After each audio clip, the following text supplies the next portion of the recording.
Hey there, toy collector friends and Transformers fans alike. Welcome back to the channel. I'm the time traveling toy collector, and this is Studio Series 86 15 Dinobot Sludge the Jungle Warrior from the original Dinobot range.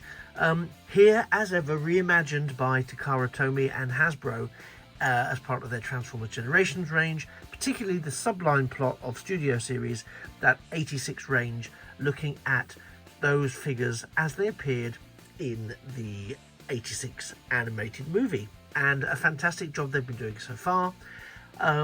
And this is again no exception. We can see on the box here fantastic artwork of the Dinobot Sludge, and here he is really decimating the Sharkticon army of the Quintessons. Beautiful, beautiful, beautiful. There's nothing really you won't have seen before. Product shots on the back. I'm not going to dwell on the box really this time, because you know what, as some of you would have known from my other videos, I love the Dinobots. They were my sort of intro into Transformers, the actual Transformers themselves. So I'm super excited to actually have them here, and being released as part of this. It sounds a little bit redundant to call it a prestige range, because, you know, Studio Series figures they're not masterpiece, but there are a lot of people who are saying that they're as close to masterpiece as you can get without actually being masterpiece. And I really, you know, I'm inclined to agree.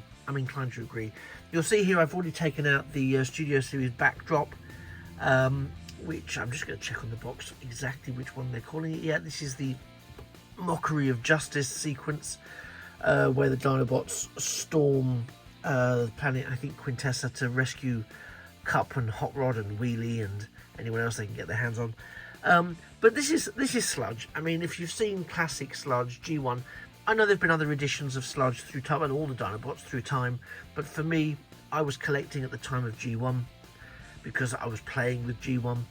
And then I kind of wasn't, because I kind of hit that point in my life where I discovered other things that were of equal importance and became of greater importance, rightly or wrongly. And so I sort of skipped a lot of that stuff. So to get Dinobots that actually look like this, let's get him up in hand, is, you know, it's everything you imagine you're playing with when you're playing with what you had in the 1980s.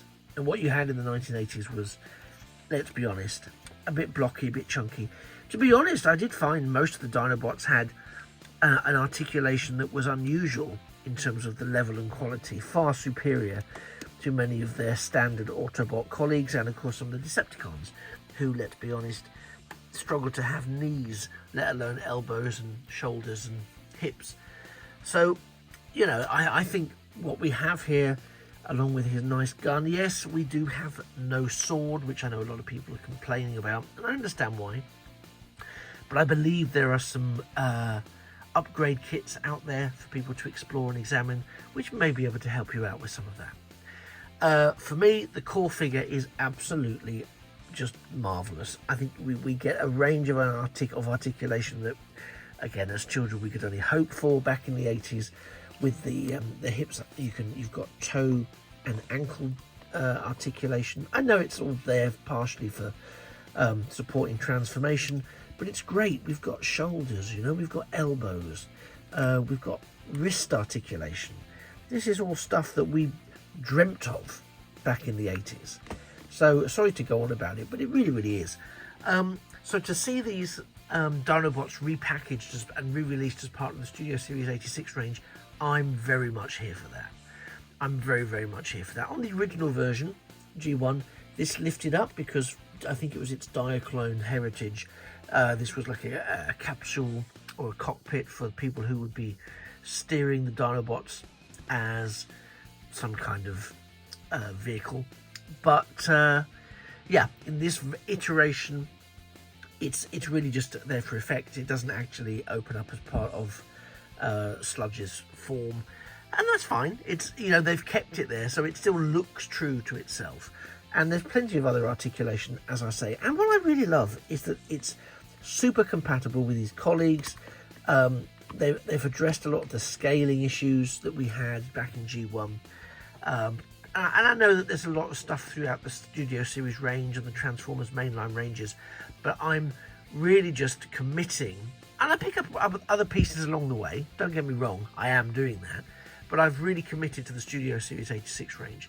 I have noticed, and I'm sure some of you would have done, that there are some gaps. Now I know there's a couple of gaps of figures that I missed. Well, one was Choice, which was the Sweep, because it's just too much of a retool, not even a retool, a mini repaint of Scourge, so I've not bothered with these. That's Studio 86 Scourge, not Rise of the Beast Scourge. And I missed Cliff Jumper, because Cliff Jumper came out as part of Bumblebee, the Buzzworthy Bumblebee range, and I somehow missed it completely. So I'm on the lookout for that, because I can't stand an incomplete set. But the numbering has now, as we've progressed through, we've recently just had Dinobot Snarl, which I'm really looking forward to getting in front of the camera, released, who I think was, I want to say 20 or, oh no, 19, yeah, it was 19. And there's a missing 18. We haven't got 18 anywhere. And we've also had announced a Buzzworthy Bumblebee, which my eyes are firmly on moving forwards, 2-pack of Ironhide and Prowl, who are coming out as Studio Series 86, but with the nuance of being, well, let's be kind and call it battle damaged from that Decepticon attack on the shuttle as part of Studio Series 86, which is, you know, a brave choice, but I can't wait to get my hands on them. I think they're going to be fantastic, and as there are now, we're seeing some numbers missing. I might go out of sequence, because as soon as I get those, I might look to just get them in front of the camera, because they are so different and so, well, I think it's a brave choice, because you're basically selling kids, assuming kids are buying it, not just the adult collectors, mortally wounded Autobot heroes from the 80s. So it's a choice, folks.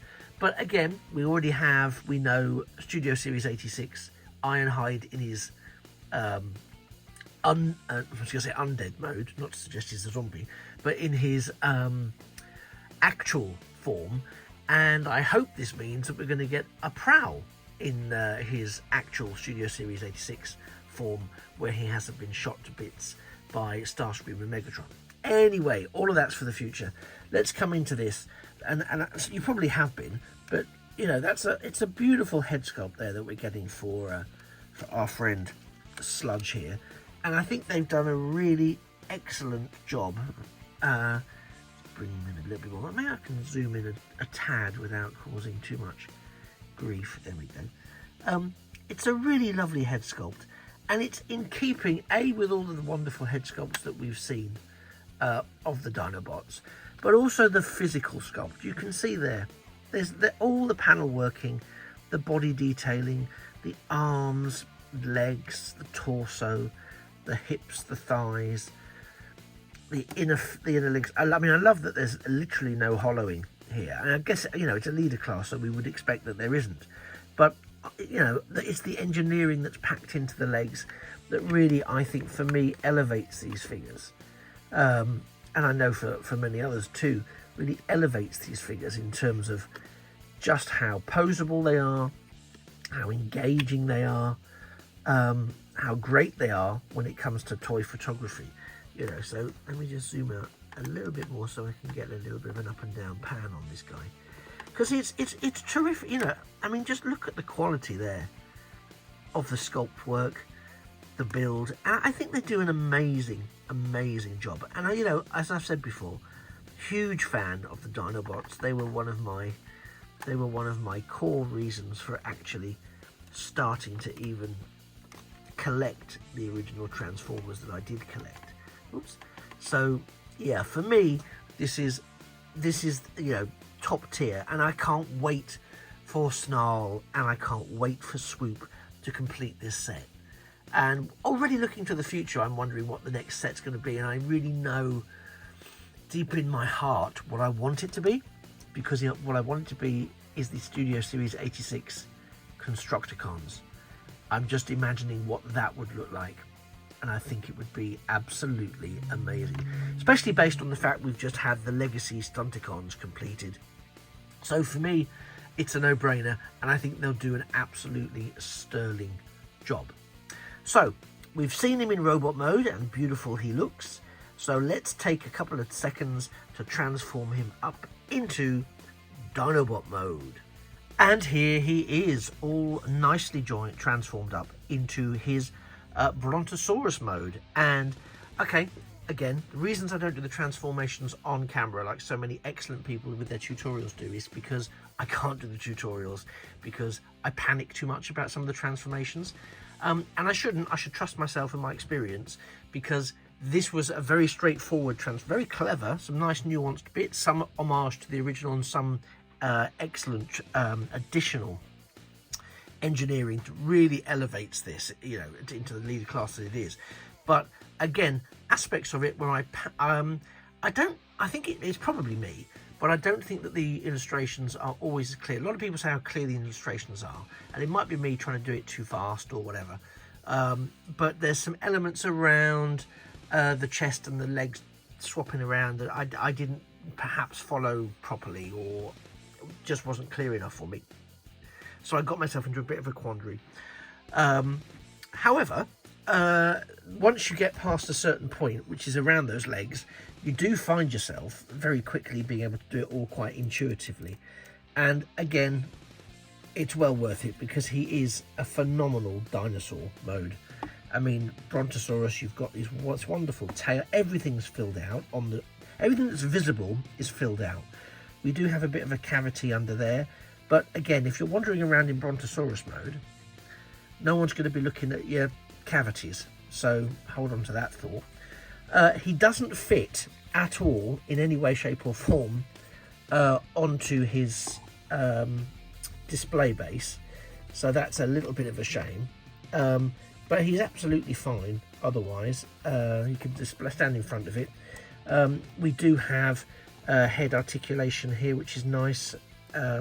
Jaw articulation, of course. It's a little bit up and down, but that's more to do with transformation than anything else, and I don't really want to pull it apart. I love the gold detailing. I love the silver detailing. I mean, you can see the quality of the sculpt work along that body. There's no untapped element which hasn't been detailed up to reflect mammoth machine from outer space.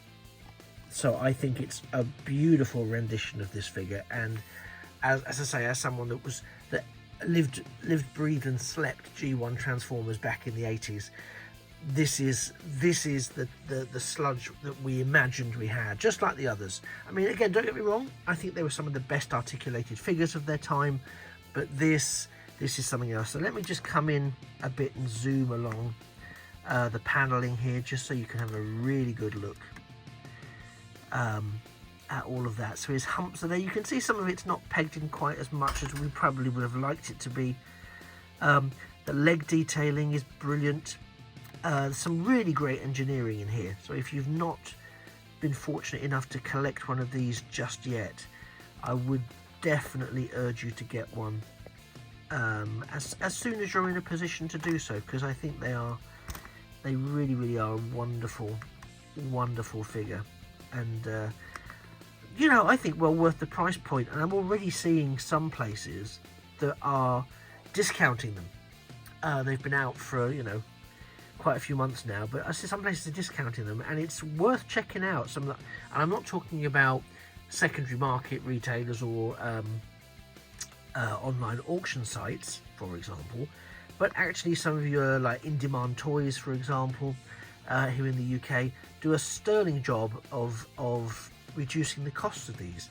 And we also in July have the London Film and Comic Con, where I would not be surprised to see some of the stock of these across some of the toy retailers that will be present at markdown prices, because, you know, they turn up with what they have.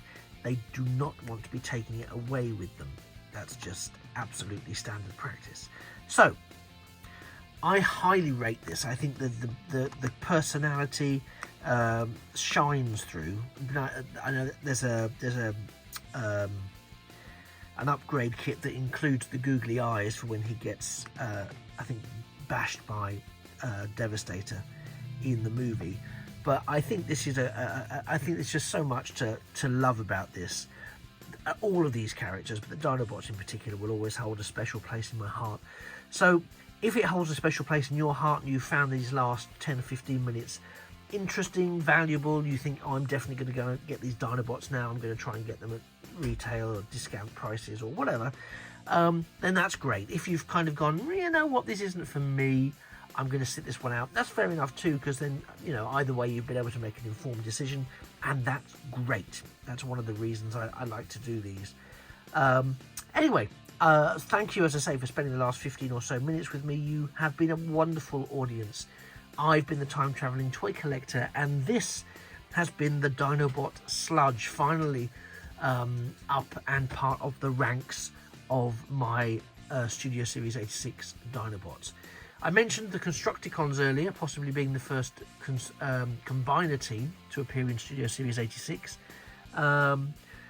What do you think? Do you think that there's a likelihood of that? Why not leave me a comment down below to see let me know what characters you'd like to see coming out in that Studio Series 86 range. At a recent fan stream, they did say that if the character appeared in the film, in the 1986 animated film, that there was every probability that they would get around to doing it at some point.